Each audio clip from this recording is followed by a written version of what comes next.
Hello and welcome to Neuroshambles, the podcast that aims to shine a light into some of the murkier corners of what it's like to parent neurodivergent kids.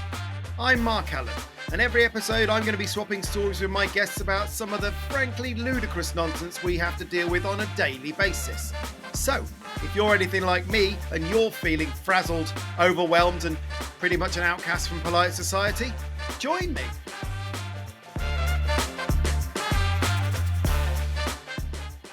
Hello and welcome to Neuroshambles episode 10.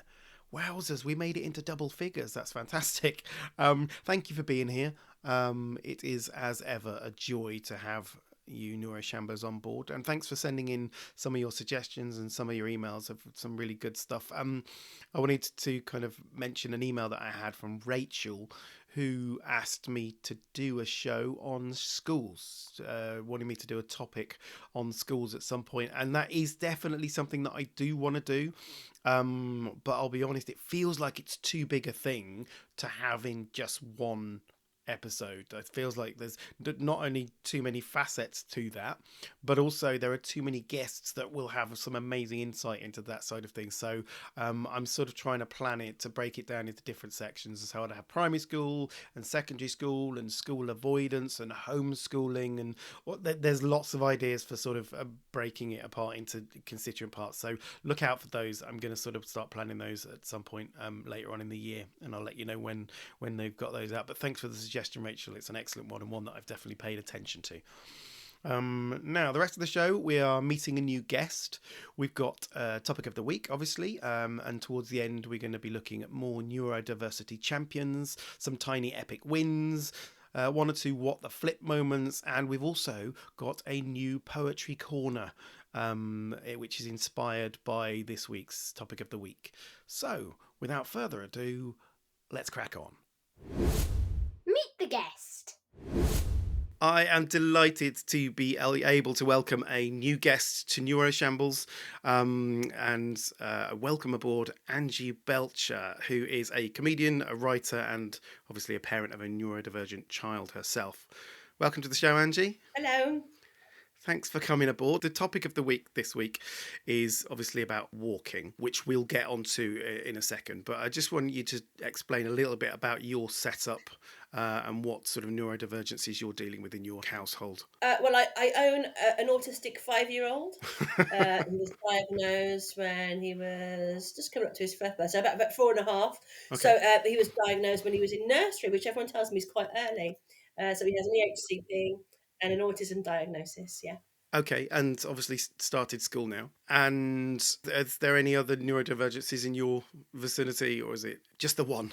So in my family, not that I know of, I don't have any other diagnosis.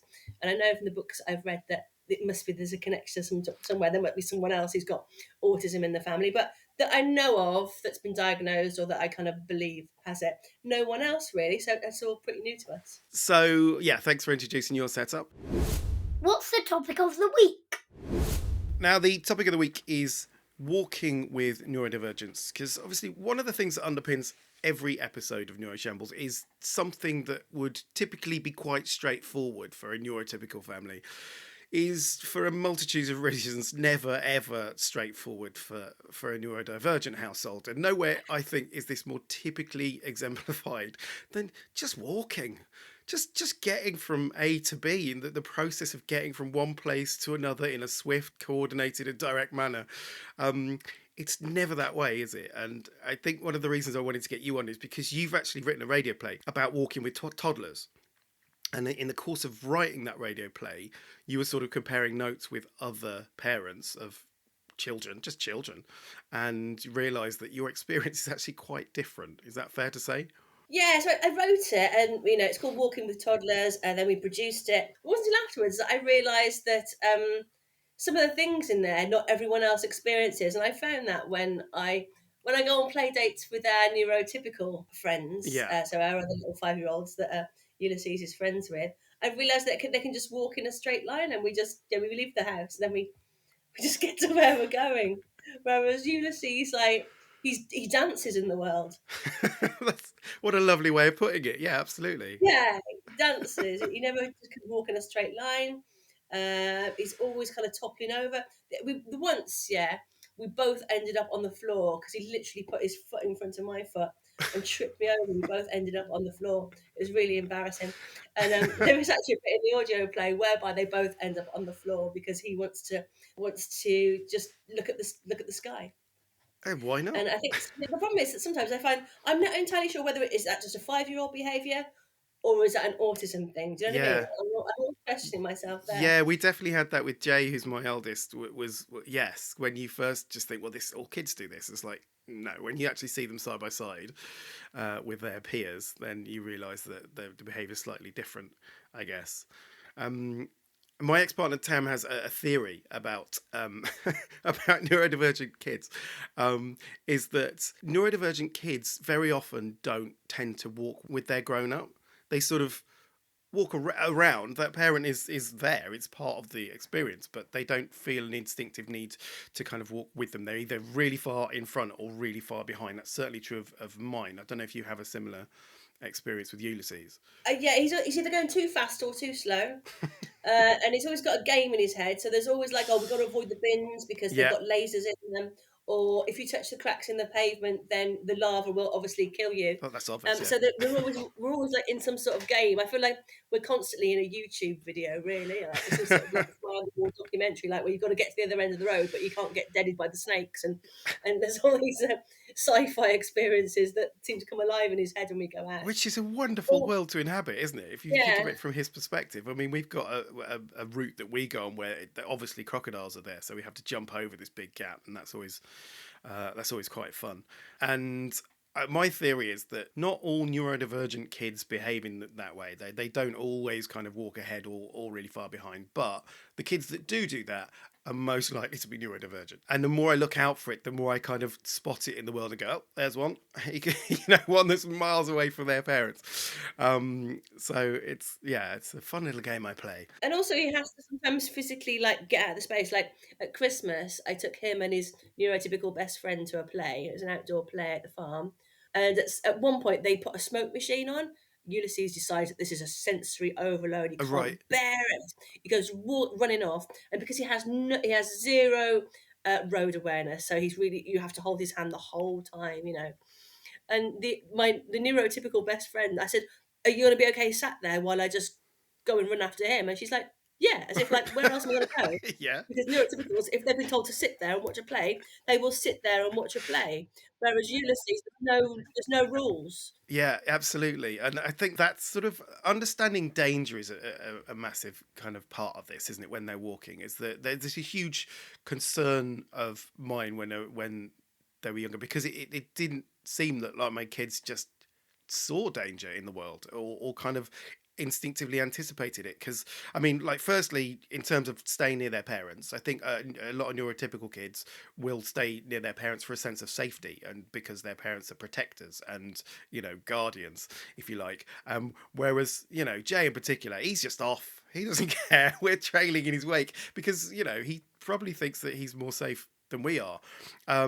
And I remember a very early experience when Jay was probably about 4, and it was probably my first indicator that he was a bit different, is that Tam and I were sitting and watching him playing in this big field, and he started walking off, and he was walking into the distance, and I saw him and I was like, oh, let's see how far he gets before he realises that we're not walking with him and panics and runs back to us. And we watched him go, and we watched him go. We watched him keep going, but he got so far away that we actually ended up having to get up and run after him, which is very symbolic of the rest of my life with Jay. It's basically he leads and we have to run along behind him. Completely. The amount of times I've been in the park and he's met a friend, just to explain the kind of autism that Ulysses has got. It's like the no filter, super confident, super friendly, Yeah, yeah. over the top, extrovert kind of autism.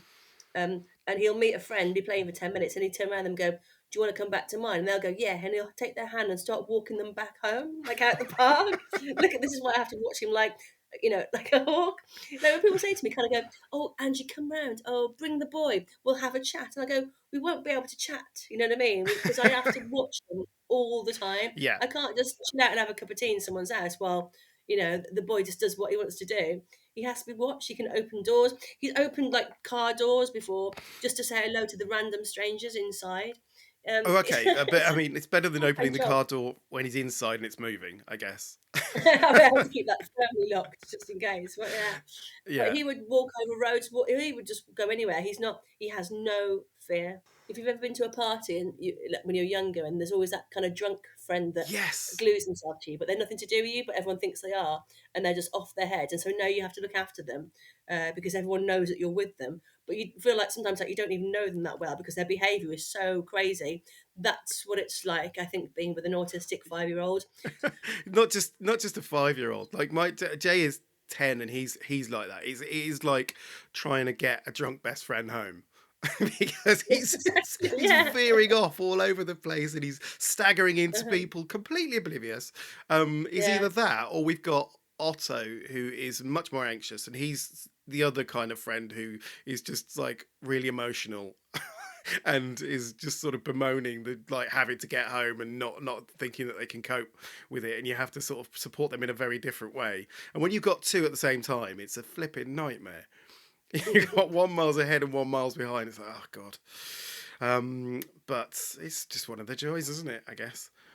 I mean, Completely. the thing is about Jay is that he looks like he's a danger to himself, but actually he's not. He won't. I mean, he's a bit older now, so I think that's a different thing. But he won't run into the road and cause himself a mischief. But he will always look like he's about to. So he's confident that he's safe, and I'm confident he's safe, but the traffic thinks he's about to throw himself into the road. So I've often Mhm. had cars screeching to a halt, and he's just like looking at them like, what? I mean, I'm not going to injure myself. How aware is Ulysses of that kind of thing? Well, what he's done recently is lull us into a false security that he's actually knows how to cross the road now. Right. And what will happen is two times he'll do the whole, "Mummy, I'm stopping. Oh, Mummy, look, I'm looking for cars. I'm doing all the things you told me to." And then the third time you'll think, "Oh, I'll just test this theory then." And you just walk with him, expecting him to stop when you come to a road, and he'll just carry on walking. So he's like, he's desperately trying to do all the things you're supposed to do. He just doesn't remember. He's in his own little bubble. Yeah, that's the thing. Yeah, it is, isn't it? And I basically I've tried pretending that I don't know how to cross the road, and that works with Jay. It's like, I don't know what I'm doing. Tell me when to go, because he likes being the expert on it, on all things. So that does help, and I think I can. He can cross the road on his own now, but I don't think I would trust Otto to do that. Like, because he's very distractible. I think that's a big problem, isn't it? Like, being in their own world, um, they're not aware not only of the dangers but of people, and I find that slightly mortifying as a parent when my kids just walk into people. Does Ulysses do that? All the time. Today it was raining, so I had an umbrella. It was like a ticking time bomb for how many people he was gonna bruise today on the walk in because he's like he's normally his own world, but with an umbrella, he's literally not even like looking where he's going. I guess because they don't seem my kids don't seem to have any anticipation that person's walking towards me. They're probably going to stay walking in this line. So if I if I stay here, they're going to walk into me, or someone's going to move. There's that element of like not being able to anticipate other people's behaviors and other people's movements, and also there is, I think, this blanket assumption that the world is just going to get out of their way. Jay in particular is definitely Mhm. like this. That he is, he basically sees himself as like the lead character in a video game, I think, and that everyone else in the world is an NPC. They are a peripheral character that exist only to enhance his plotline. So if he's walking, he expects everyone to get out of his way, I think, and that is, I don't know how I teach that out of him. Basically, I'm just gonna have to leave him to bump into people. When I teach comedy in schools and like I teach like that 8, 9 year old kind of age range, whenever I turn around to schools and I go, right, what's the main skill that you want these kids to have by me teaching them comedy? Mhm. They always say, oh, can you give them some confidence? So at the moment, 5-year-olds are full, they're full of themselves, aren't Yeah, they? yeah, yeah, And then absolutely. what happens when they get to about 8 or 9 is I think they kind of like, they somehow take it out of them, that kind of like, whoa, I can do anything and be anything. So in a way, I quite like the fact at the moment that my boy is just like everything is a possibility. Wouldn't it be Yeah, lovely to kind of live like that every day and just think, yeah, I can do that, rather than kind of going, oh, I won't be able to do that. Oh, that'll probably go wrong. I yeah. love their unnerving confidence and zest for life. Well, if he's anything like Jay, that confidence will not go. It will only increase. Jay is absolutely convinced he can do anything. He's slightly too confident, I'll be honest, in that he thinks that everyone else is an idiot and he can definitely do things better than them. So there's a flip side to the confidence issue. But you're right. I mean, I don't think that He'll become an necessarily. MP, that boy, I Oh, reckon, then, good yeah. God. I fear for the world. Yeah, so I think that having that confidence, it's that fine line between overconfidence and a complete disregard for the dangers of life. You know, he feels incredibly competent to do anything, so he doesn't really perceive where that confidence can maybe let him down one day. So one of the things you mentioned earlier was that Ulysses, you would hold Ulysses' hand to make sure that he doesn't get into any danger. Um, I envy the fact that he will hold your hand. I tried that with when Jay was young, and he was so against it. He would wriggle and try and pull away and shout at me, and like to a passerby, it looks like I'm abducting him.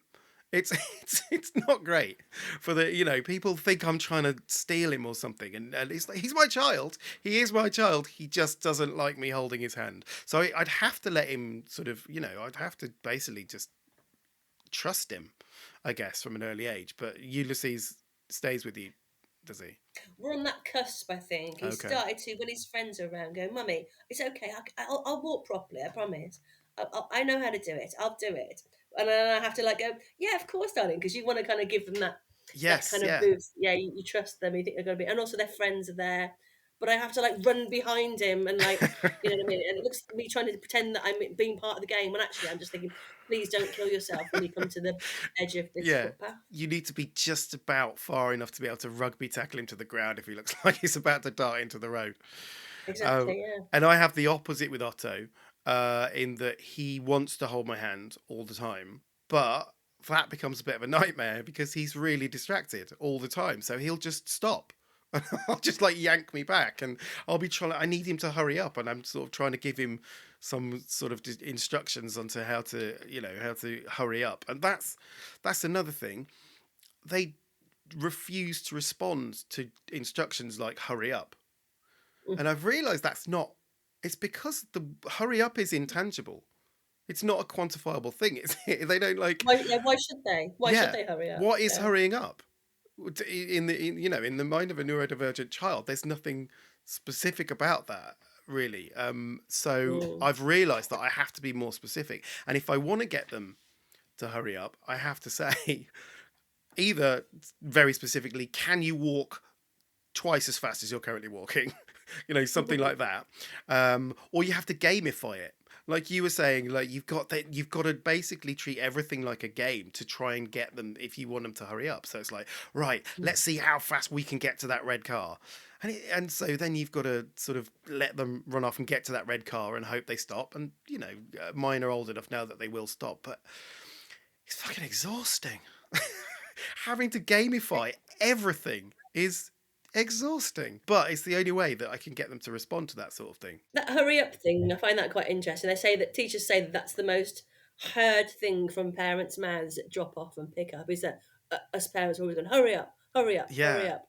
And they're often kind of going, oh, but your child, you'll blink, in the blink of an eye, they'll be all grown up and you'll forget this time. And yeah, I'm thinking, God, it takes Ulysses just like sometimes it takes him a minute just to get through a doorway. Do you know what I mean? Like this is one of the really annoying things. As soon as he steps through a doorway, he always stops. It's like, can you imagine if adults did that? Like, and you get it sometimes that you walk into Aldi, and then the person in front of you stops as soon as they've got in through the door, and it's like, why? Surely, if there's a door there, you understand that this is where people come in, Yeah. and it's like.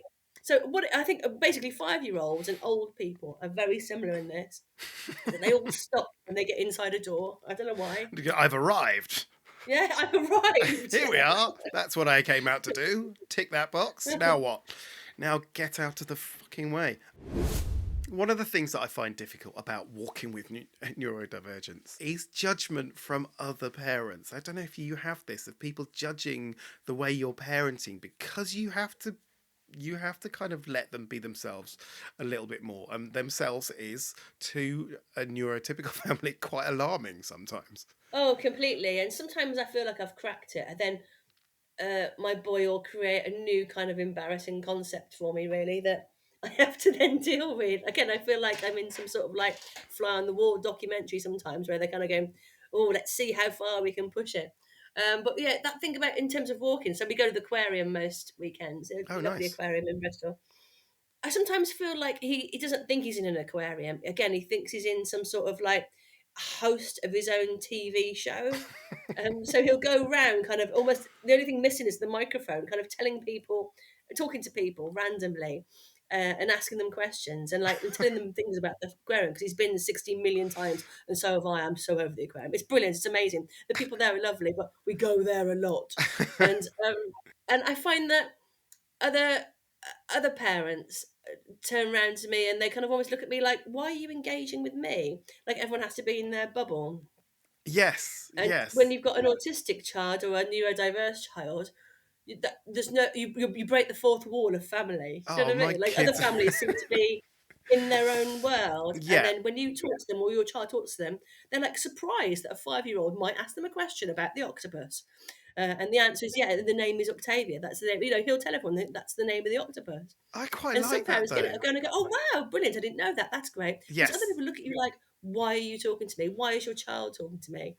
And I have to try and not get annoyed by it, but sometimes I feel like saying, "Fucking lighten up." Do you know what I mean? You in an aquarium, and there's a lot of children here. Just be fucking nice. Yeah, but especially when they're 5. Come on, like 5-year-olds are generally quite cute. So I'm all for my kids Yeah, you popping thought so. other kids' bubbles. India's got this thing at the moment where she waves at complete strangers, and and it's really sweet. And they always engage with her, which is quite nice because she's 6. I don't think I'd get the same reaction with the other two, because I think the older they get, the sort of people lighten up a little bit less. I think maybe.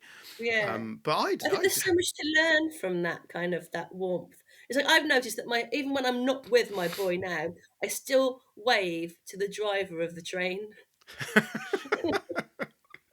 Because I started Nice. doing it, I'm forgetting that I wasn't with my boy, going, "Woo!" when the train approaches the platform. You wave at the driver. So now I've started doing it when I'm on my own. There's so much joy to it.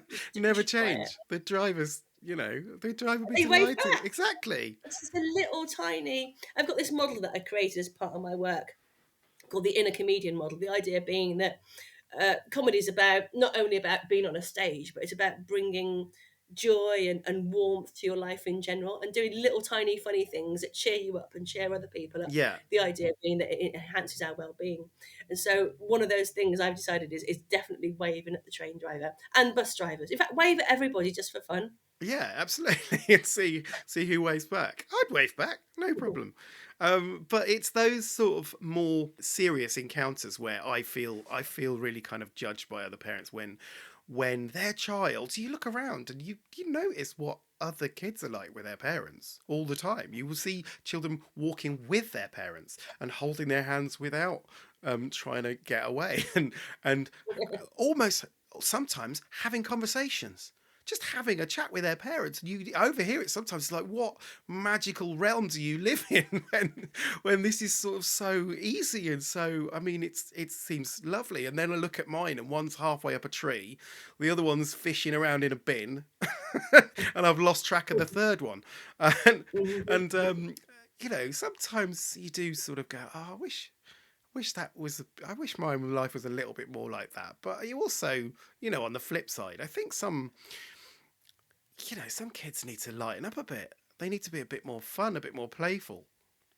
And mine definitely have that. Exactly. I think there's some people that just think children should be just not, seen and not heard and not kind of like, Hmm. yeah, it's like I was I'm a big bus user. I use public transport a lot. So at the weekend we'll go out. So when we go to the crowd, we'll go on the bus. And the amount of times I've seen parents with children and telling them to shut up and be quiet on the bus. And I'm like, Really? no, you should sing on the bus. You should play games. Ulysses gets the one's got the whole bus to play I Spy. And he also tracks his voice because he's 5 as well. It's 5-year-olds do, don't they? They Yeah. don't have an inside voice. Everything is like this all the time, Yeah. kind of thing.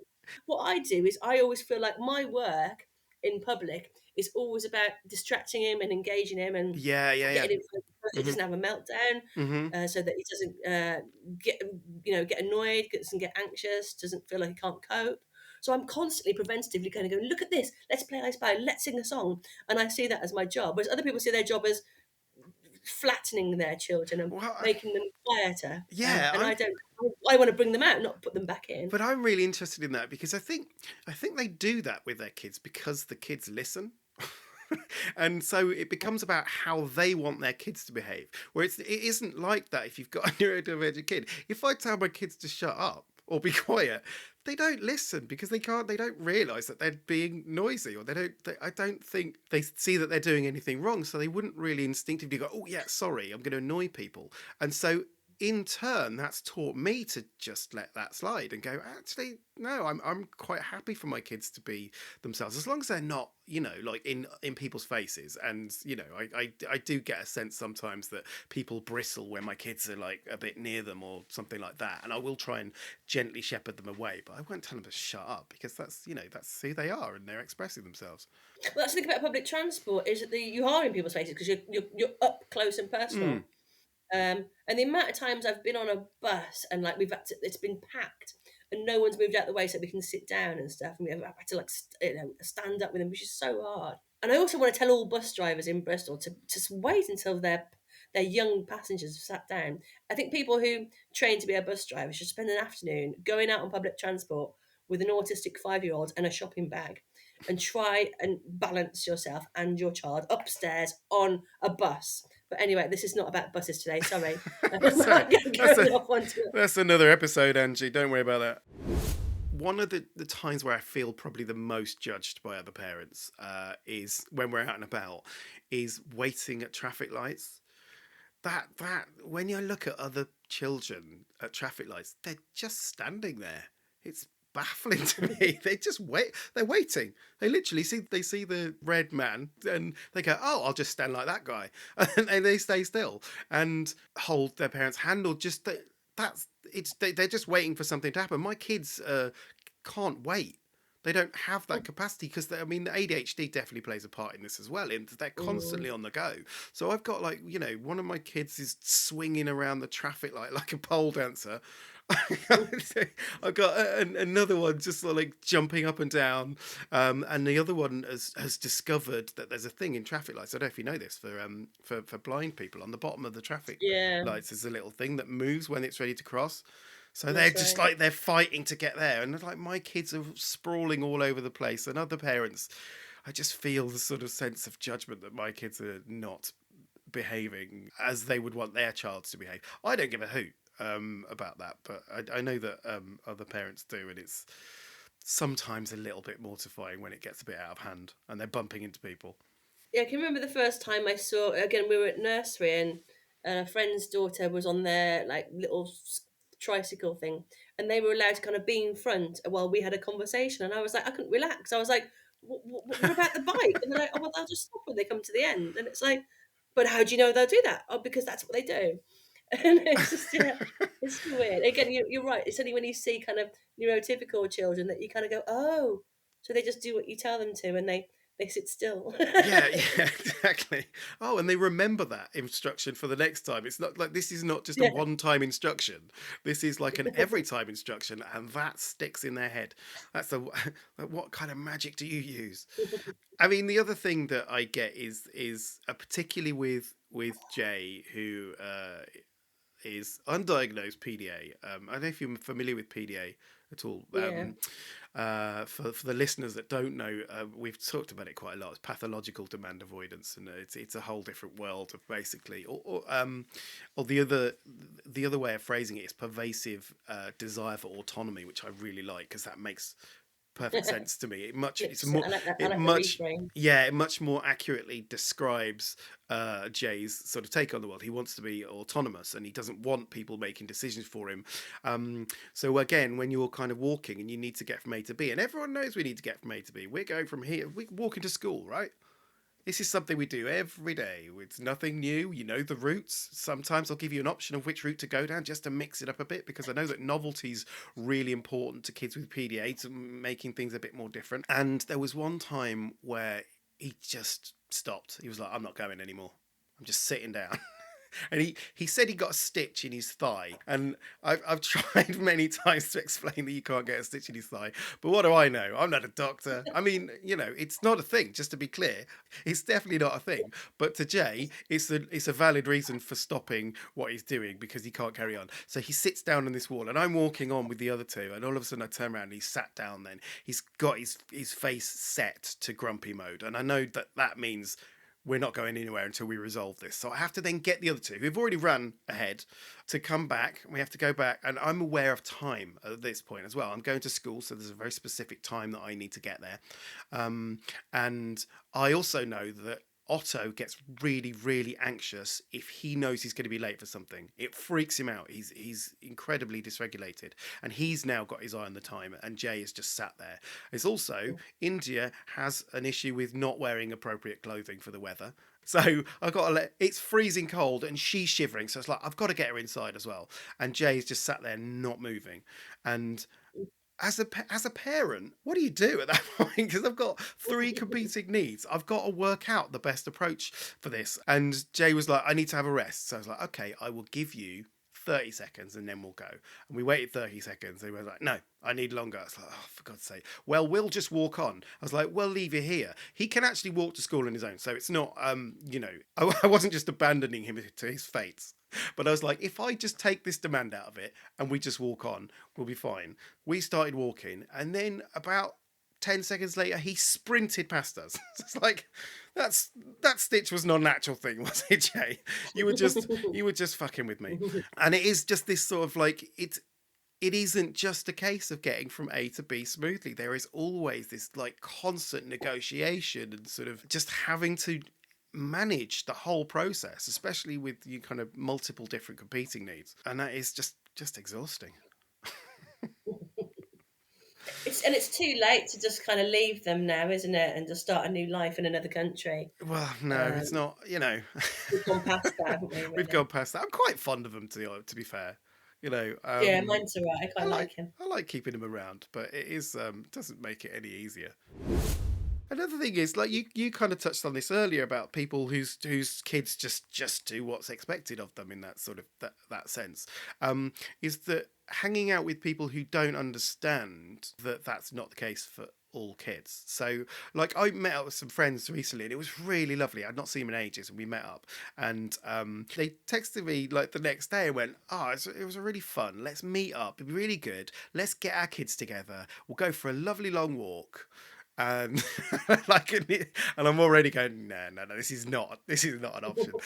We'll go for a really lovely long walk in the countryside, and then we'll go and have a pub lunch. And my response was, you haven't yet met my children, but I would give it about 30 seconds before you realise what an absurd suggestion that is.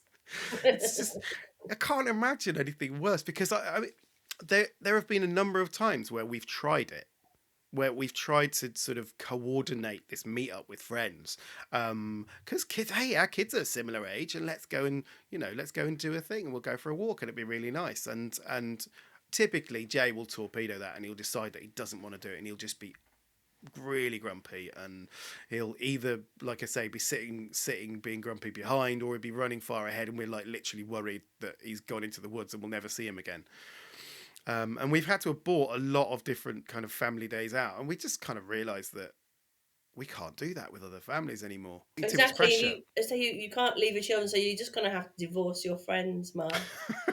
No, we've basically worked out which ones we can and can't do that with. It turns out that we can't do that with many families, and that's okay. That's a thing that we do as a family. We don't have to do it with other families. I mean, we're never going to be ramblers, let's face it. But that's the great thing, though, when you find a friend who's got neurodiverse kids that just kind of understands you. You're like, right, you're our new friends. We can go and do stuff, and there's kind of like there's confidence in numbers, isn't there? So Yes. you can form one big super family. I also really love going out with the like at the weekend we did Incredible Kids, which is an organisation for families of disabled kids. We do loads of stuff with the Bristol Autism Project, who put on free stuff for families of autistic children. Oh wow. Cool. So we've done a lot of those kind of things in Bristol and really enjoy it. And again, because you kind of feel like Like we once went to watch a film and it was mad. Can you imagine like all new autistic, neurodiverse 6-year-olds, so 6 to 8-year-olds, I'd say, in the watershed, all watching this film and all just kind of doing their own thing. It was crazy. It becomes kind of a white noise after a Yeah, while. yeah, It's kind of to you, it just seems so normal. But I remember thinking, oh, this is great because if we'd been in just a mainstream, event, cinema showing, we'd have had to have left, or yeah, I'd have yeah, had to have turned up so many times. In the end, I'd have been the annoying one. Do you know what I mean? Because it's like picking your battles, isn't it, all the yeah. time? Because if you spend too much time going, shush, be quiet, do this, because that's, you know what I mean? Because he was just being really loud and I don't wanting to talk to everyone about the film, halfway through. You then become part of the problem. So it's all about picking your battles and kind of going, whereas the Bristol Autism Project, they have amazing stuff. It's free as well, which is brilliant. It's really easy to sign up. And they have play workers there. And it's just nice to experience something with other families who've got autistic kids. It's just a different feel. As you were saying, it's kind of safety in numbers, right? And that's the nice thing, is that if we do end up going out with another family with neurodivergent kids, my kids aren't going to be near me most of the time, but I know that they'll be near someone, and that person will understand the kids, and they will understand how to approach the kids in that sense. Like, what I don't want is for them to, if you're with a neurotypical family and your kid is doing some, sort of going slightly off the rails or whatever, they will talk to them in a neurotypical way. They'll say, get down, shut up, stop doing that. And Mm. that's not going to work. That is not going to wash through my lot. So having that kind of freedom to know that your kids are around people who are a bit more understanding and a bit more kind of experienced at dealing with neurodivergency is definitely takes a lot of the pressure off and a lot of the judgment away from it, I guess. Yeah, and the thing that worked a lot for us when he was a little bit younger was we've got to go home because there's a dragon on the roof. That always worked. We're just coming out of that being feasible at the moment, but So for some what would reason, happen when he someone's arrived there. to find that there wasn't a dragon on the roof? Well, it's because the dragon has gone now, Ah, so, great. it was there. Now it's gone, so we did the right thing. The dragon's gone off for its dinner. I like it. It's nice. One of the things that we did quite a lot when they were little as well, which was quite fun, was going to a national trust property, because there's just like big grounds. So you'd go somewhere and they'd just be like they're usually attached to a wood or some kind of big gardens and stuff. And then there's the house. Never go in the house. Not with the neurodivergence. Stay clear of the house and the expensive wallpaper, guys. That's my advice for you. But and even if they want to go in, go, no, we don't want to do that. Let's go back into the woods again. Just keep them out in the wild. But having that kind of sense of space and that freedom to roam is great. However, you will come into contact with people who detest everything about your children because because it's full of a lot of older people who may not be aware of kind of neurodivergency and may not be very very well versed in it, and my children are noisy and disruptive, and that's not why they went there. They went there to look at the gardens and to be Yeah, I a can remember us running around again. Just to say, Bristol Autism Project gets given kind of quiet days whereby it's just their members who can oh, go around wicked. those kind of Ah, properties. So fantastic. do check them out if you're listening at home. But I remember us running around a national trust place once with a sword, which is kind of What? normal in a Yeah, yeah, castle yeah. type of place, isn't it? With a sword, and some bloke coming up to Ulysses and saying, "You can't have that; it's dangerous," and taking it off him, which What? then led to a meltdown, and it was just really weird. Also, I just think unless a child was going to seriously, I thought it was like a pretend sword. By the way, it wasn't an actual like. I Yeah, didn't intend to you give didn't my arm your children child in a national proper trust. oh damn, we didn't take any anything out that could maim anyone with us. It was just a plastic sword, and took it off him and said, "You can't have that. It'll take someone's eye out or something," and took it off Really? him. Because you can't just take things off children. I don't know why anyone would do that anyway. Yeah, Like I say, exactly. unless I thought a child was their life was in danger, I would never touch anyone else's child without their Yeah, adult exactly. permission. Exactly. And I get that my kids are probably quite alarming to people who are not used to that sort of behavior or that sort of energy, because they will run at full speed in very narrow gaps. That's the thing that they like to do. And to some people it feels like they're running at them, that they're going to take them down or something. So I've a number of times heard pensioners shrieking as my child approached them. They already know they're going to dodge out of the way or whatever. They're not going to take them down, but they don't know that, so they're alarmed, and I get that. But then I end up having to kind of shuffle behind them and going, I'm sorry, I'm sorry about them. And, that's again where I guess the sunflower lanyard may come in handy sometimes to warn them that their behaviour is Well, likely to we've be got one. I've unpredictable. not used it yet. When do you use yours? If you're going out for the day, will you use it? It depends, really. I like airports. That's always good to do that for special Oh, assistance and stuff. And yeah, to be honest, I try not to go to places where that's needed anymore. But there's sometimes when you can't avoid being in crowded places, and you know that your kids might be dysregulated, I find that's quite useful as a sort of heads up. By the way, this behaviour is not caused by them being rude or being naughty. It's because of neurodivergency, and it does help. I think people are a little bit more kind of understanding, because I feel can quite it get you backstage at rock concerts as well? haven't tried it yet. It's a good You shout. should try that. If you go and see, like, you go and see Coldplay or Keane or something, just wave it and say, "Look, my child's having a meltdown because they really want to go and see Chris Martin." See, Otto does love music, so maybe I could use him as a way in. One of the other sort of things that frustrates me about walking with my neurodivergent kids is that they don't respond to urgent instructions very quickly. There's always that sort of processing delay with mine. With Otto in particular, Jay's usually in his own world, so he won't really hear it. He'll just be in his own head. But particularly when it comes to dog poo, have you had that?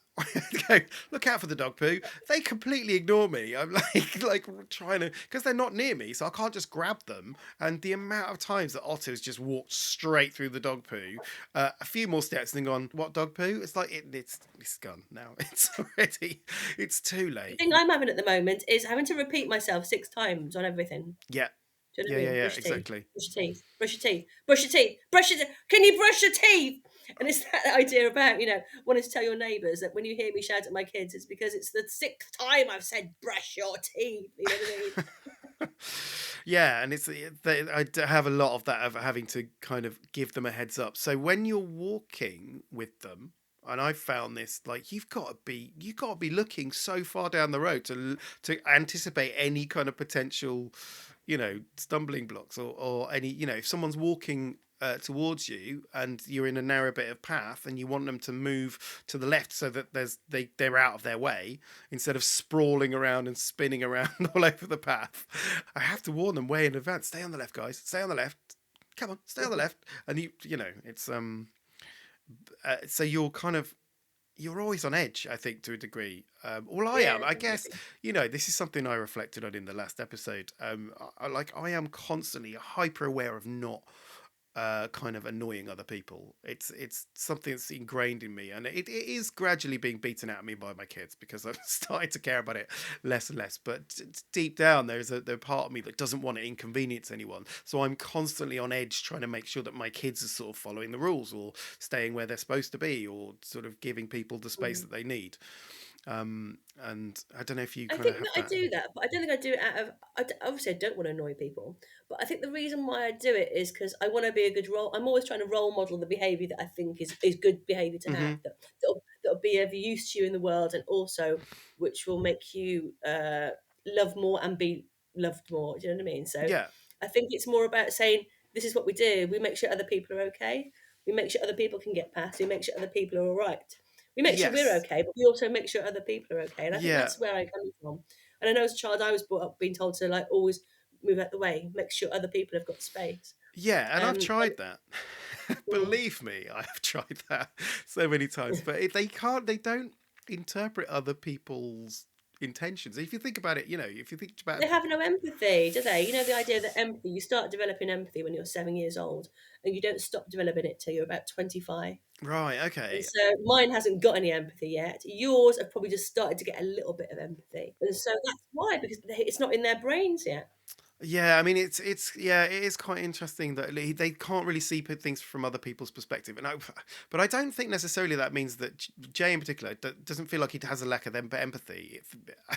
I think he can see things from other people's perspective, but he doesn't care because he's going to do what he's going to do. Doesn't really matter. Obviously, I want to look at with the Neuroshambles podcast, I like to look at the positive side of things. And there are, walking is an invaluable tool for our kids. It's not, when you're when you're trying to get from A to B, it is frustrating because they will be all over the place a lot of the time, and they won't really pay attention a lot of the time, and they'll bump into people, and that all of the fun challenges that presents. But also, it's a really valuable tool for my kids to just burn off energy. Just going for a walk is actually, if you've not got an agenda, just going for a walk's really good. We had a dog for a while, and that was quite good because it was like, oh well, we got to take the dog for it. So everyone came, and that was really nice because we had a spaniel, and she was absolutely bonkers, and the kids really picked up off of that energy, and everyone was just scattering, just running. We'd just go to a big wide open space, and they'd just run to the far corners of the woods, and we'd eventually get everyone to do a head count on the way back, make sure we got everyone. Also, taking them for a walk when they're dysregulated is really important, I think. You probably have this with Ulysses because he's 5 as well. So, and I imagine, if he's in a situation he doesn't want to be in, you need to physically get him out of that space. Yeah, we love going for walks. I mean, walking's great. It's one of the only activities that uses all your senses at once, which is why it's so good for you. It's supposed to like make you live forever if you go for lots of walks. And they say that's particularly good for patients who've got dementia as well. That it kind of like all your senses are being stimulated when you go for a walk. It's amazing. Mm-hmm. The problem I have with Ulysses at the moment is sometimes he's getting to that age now where he'll go, I don't want to go for a walk. I'm too tired. I'm too tired. I don't want to go. And then after he's been in the woods, in Lee Woods for 15 minutes, and after a while it's time to go home. He's like, I don't want to go home. I don't want to go home. This is great. I'm not going to go home. But if you never get him out, and then when I'm out, I can't get him back home again. But you can get him out by telling him there's a dragon in the woods. The dragon, yeah, the dragon. I think we're getting a bit too old for the dragon one. I'm going to have to find a new one, yeah. Poetry Corner. So Poetry Corner has been inspired by the topic of this week, which is obviously walking with neurodivergents. So, here it is. When walking home from school one day, my boy was miles ahead. He sees no need to walk with me, so he races off instead. Now, I've tried to force compliance and to keep him close at hand, but he's got his own agenda, so he vetoes each demand. Now, to some it seems quite reckless not to keep him by my side, but I've learned to pick my battles, so I choose to let it slide. You see, my young boy is autistic with acute ADHD, and behaviour that makes sense to him seems odd to you and me. There was one day in particular that emphasised this plight, when both he and I were out and pausing at a traffic light. Whereas most stand still at crossings, waiting till the light turns green, he can't contain his urge to move. He's like a jumping bean. He flaps and squirms and fidgets, twirling round the metal pole, and to uninformed observers he has zero self-control. I see this mother standing with her child, who's calm and quiet, and I know she's judging mine, who's like he's midway through a riot. I see her shake her head at him and pull her child away, 'cause his limbs are wild and reckless and her kid might catch a stray. Now, although she's not said anything, I know just what she's thinking, as she gives the side eye to my boy, who looks like he's been drinking. She thinks my child is naughty, his behaviour's out of hand, and he needs some firmer boundaries from a dad who's in command. He wouldn't act like this with her, behaviour left unchecked. She'd whip him into shape and teach him how to show respect. My parenting's the problem here. I need to take control. I shouldn't try to be his friend. That's not a parent's role. And I feel her judgment keenly as it dents and wounds my pride. And although my boy's oblivious, I die a bit inside, because perhaps she's got a point, and I should choose to interject, because by not correcting him, it's tantamount to gross neglect. If I grab his hand and force him to stand close to me and wait, maybe he can learn good manners and he might cooperate. I need to teach compliance so he'll blend in with the crowd. His behaviour won't be frowned upon and he can make me proud. And by not insisting he conforms to social expectations, I'm ensuring he will fail at interpersonal relations. Maybe I'd be better reining in his self-expression. If it's not curtailed, it's narrowing his choices of profession. You see, if I really loved my boy, I'd step up to the plate. I'd nip this in the bud and teach him how to integrate. As I stand and muse on how my parenting is a disgrace, the lights turn green, and The most enormous grin engulfs his face. He skips across the road with glee, arms raised towards the sky, and I laugh while trying not to catch the sour-faced mother's eye. I hear a tut, her disapproval once more underlined as she quickly shuffles past me with her child in tow behind. And although he shows compliance, making sure he's with his mum, I just can't detect a spark in him. He seems so bloody glum. And I'm sure his mum's delighted that he's calm and smartly dressed, but in starching out his character, he's lost all interest. And although I can't be sure, I thought I saw him sneak a glance at my boy who's now stood on a stump and doing a chicken dance. And maybe it's projection, but I sensed an envious twinge of my son's unbridled daftness that would make his mother cringe. And I realise that I'm the one being taught a lesson here. I mean, just who am I to wish his manic side would disappear? Now, it might not please all parents, but it really pleases me that his infectious effervescence is on show for all to see. And by all means, be judgmental if it makes you feel okay, but forgive us if we give no shits as we do things our way. Because while you stand there tutting at the way he seizes fun, I'll be smiling as he fizzes on towards the setting sun. It's not all rubbish. So this section is the "It's Not All Rubbish" section, which is basically looking at the more positive side of parenting neurodivergence. So one of the first section in this bit is the neurodiversity champions, and you've just like reeled off quite a few great projects by the sounds of it. So is there anyone you want to give a shout out who's particularly kind of good? Yeah, I don't know whether other cities are this good, but in Bristol we have a plethora of different things. So there's the Bristol Autism Project and Bristol Autism Support. So Bristol Autism Project is the one that does amazing free activities in the half term, in the summer Oh, breaks. amazing. You sign up with them and they have like play workers that are there. So obviously you're still there with your children, but often, like I said, if it's a National Trust property or something like that, they'll have a smaller quota, like they'll hire it out for the weekend. A takeover event at a National Trust. I A love it. takeover, yeah. So so it's not going to be as busy. They'll also set up some arts and crafts stuffs there, and it's just an opportunity for you to be around parents who kind of get Yeah, it. I yeah, it's suppose. important. Yeah. And Bristol Autism Support is more a movement for campaigning, for supporting people who are going through the process of maybe getting an EHCP or a diagnosis. And they have people that work there to help reach out to parents who need some support. And then Murmuration is a community of getting parents of disabled children together to there's a 6-week course you can go on, which is brilliant, whereby you do arts and crafts, you do yoga, and you talk about the real struggles as well as the triumphs of parenting disabled children. And of course, parents of neurodiverse children are welcome there as well. That's a lovely course, and I really enjoyed it and made some great friends, which I've still got today. Oh, fantastic. But there's loads of other organisations that I'm part of. I also want a big shout out to Flora. The Flora is the council's way of getting you respite care or one-to-one workers so that your children can access stuff in the school holidays, mainstream outdoor activity clubs or out-of-school clubs. So, like say, so in the summer, he got they paid for him to have Ulysses to have a one-to-one support worker to go on circus weeks and theatre weeks, all that kind of stuff. Great. Well, I mean, I'm going to put a link to all of that stuff in the show notes so that people can click onto it and investigate more. The other neurodiversity champion that I wanted to mention is just one that we talked about earlier, which is the National Trust. Are actually really good in that they have an essential companion card, so that if you have a disabled kid, then obviously neurodivergency is included in that, then you can get a kids membership, I think, for £10, and then they get a free essential companion card. So you can basically go and, for a year, you can go to a National Trust property with your kid and, go and appall the pensioners there. And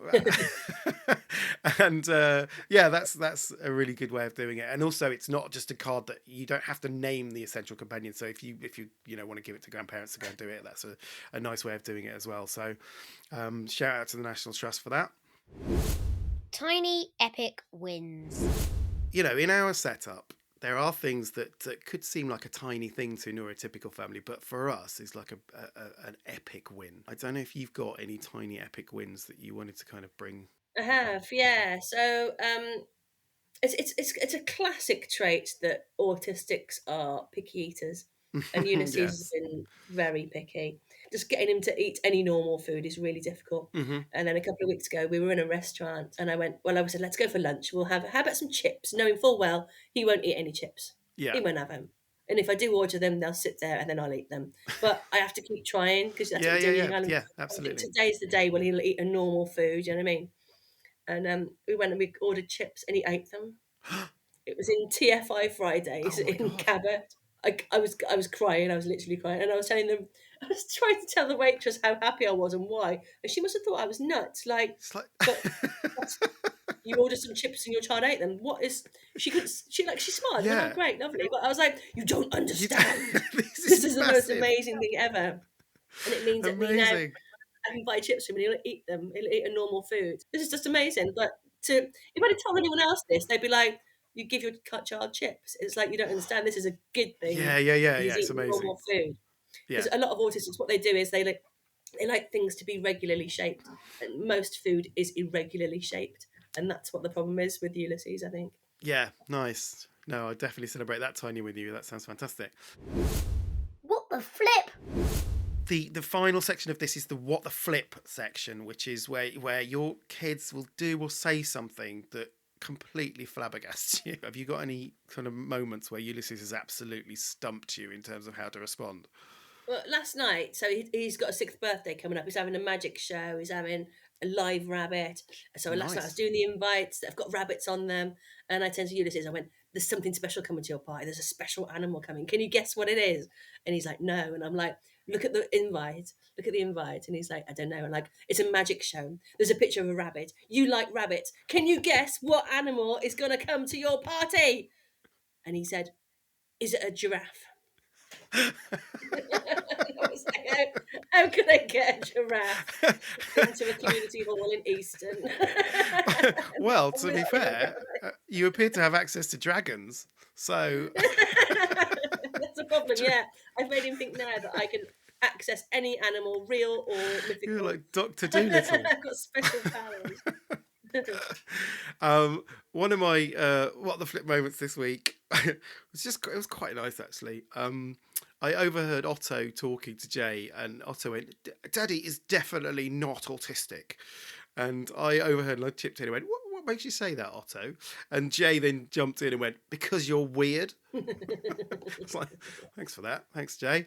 The other one, again, was from Jay. It's been really cold lately. I don't know if you've noticed, but Jay is insisting on wearing shorts to go into school. And and I said, why?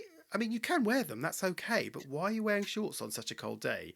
And he went, yesterday I wore trousers and I ended up being hotter than a cow wrapped in a burrito and put in an oven. Got away with words, my boy. Okay, I think that's it. I think we've done justice to walking with neurodivergence. So, one thing I wanted to say before we go is just for people to check out Walking with Toddlers, which is the radio play pilot that Angie has recorded. Just tell us a little bit more about that, Angie. So I'm comedian in residence at the University of Bristol, and one of the commissions was to create an audio play. And me and Ellie Rycroft wrote it together, and she's a lecturer in theatre, and we both had children at the same age. And so what this is we've got our main character who's got a child who's about to go for a walk, but the whole time they're listening to a podcast called Manara's Mindful Mummies Podcast.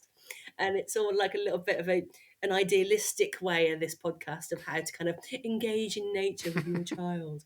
And then you get the reality of the mum going out for a walk with a child and the craziness that ensues. It's a little 15-minute listen. So please have a listen to it and give me any feedback. My plan is to get it on Radio 4. That would be great. It's very Radio 4. Yeah, it was really fun and definitely rings some bells with neurodivergent kids as well. Yeah.